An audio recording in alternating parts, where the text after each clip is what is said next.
আজকে হচ্ছে আমাদের হসপিটালের চতুর্থ দিন। আর চতুর্থ দিন এসে কী করলাম সবকিছুই আপনাদের আজকে ভিডিওতে দেখবো। হ্যালো গাইজ, আসসালামু আলাইকুম। সবাই কেমন আছেন?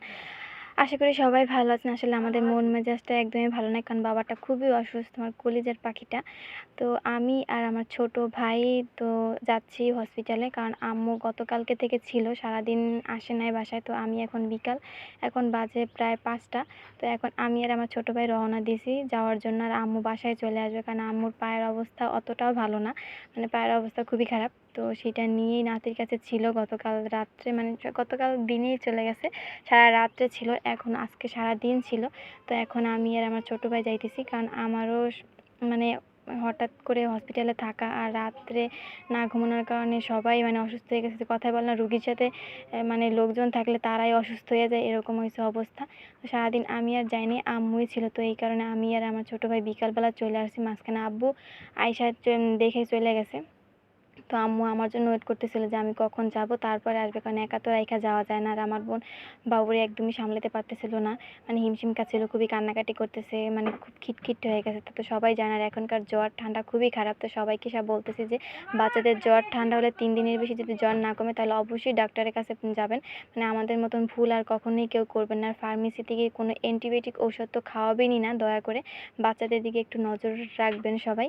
তো আমরা এই যে আমি আর আমার ছোট ভাই চলে আসছে। আমার ভাই তো সবার আগে যাইতেছিল ভাগ্নিকে দেখার জন্য, মানে এ তো হচ্ছে ভাগ্নি ভক্ত মামা, আর ভাগ্নি হয়েছে মামার ভক্ত, এই হয়েছে অবস্থা। তো আমরা দুজন চলে আসছি। মাঝখানে কাকি, আমার কাকি, তারপরে এক আন্টি, তারাও আসছে, বাট তারা এখন পর্যন্ত আইসা পৌঁছায় না। শুনতেছি আম্মু ফোন দিছে যে এখনও তারা আসে নাই কেন।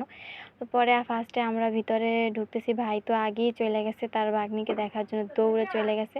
ওকে আনার কোনো ইচ্ছে ছিল না, বলতেছে যে আমি যাবোই যাবো ওরে দেখার জন্য। পরে এই তো হসপিটালের ভিতর ঢুকে গেছি। মানে এইখানে আসার পরে এত সমস্যা, এত অসুস্থতা, মানে দেইখা পুরা কি বলবো, মাথা নষ্ট হয়ে যাওয়ার পালা। তো এই যে আইসাই দেখি যে বাবাটা ঘুমাইতেছিল, যে বলল স্বাস্থ্য ভালো লাগতেছে না, মানে আগের চাইতে অনেকটাই সুস্থ আল্লাহর রহমতে। তবে তারপরে ছোট মানুষ, শরীরটা অনেকই দুর্বল।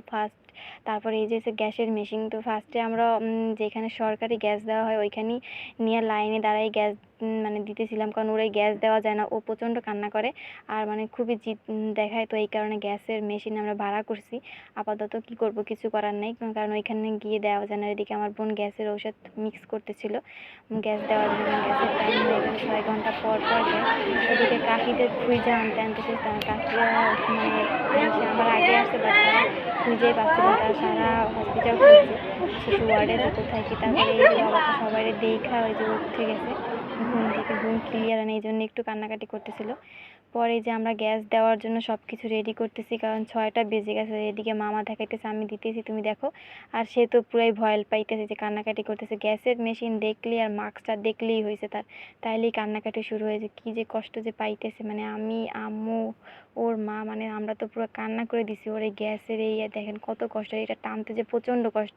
আর এই যে শব্দ, মানে এইটাতেই ও আতঙ্ক হয়ে গেছে, পুরো ভয় পাইতেছে। থার্মোমিটার দিয়ে যে জ্বর মাপবো সেটারও কোনো মানে পরিস্থিতি নেই, সেটা দেখলেও ভয় পায়। পরে আমার চাচাতো বোন ওরে নিয়ে ব্যালকনিতে চলে আসছে গাড়ি দেখানোর জন্য, তাও কি থামে, তার ভয় ওই যে গ্যাসের মেশিন, সেটার জন্য যে গ্যাস মনে হয় এখনই দেবে। মানে কি বলবো, আল্লাহ পাক আমাদের এই বাবুর যেন তাড়াতাড়ি সুস্থ দান করে, আল্লাহর কাছে একটাই চাওয়া।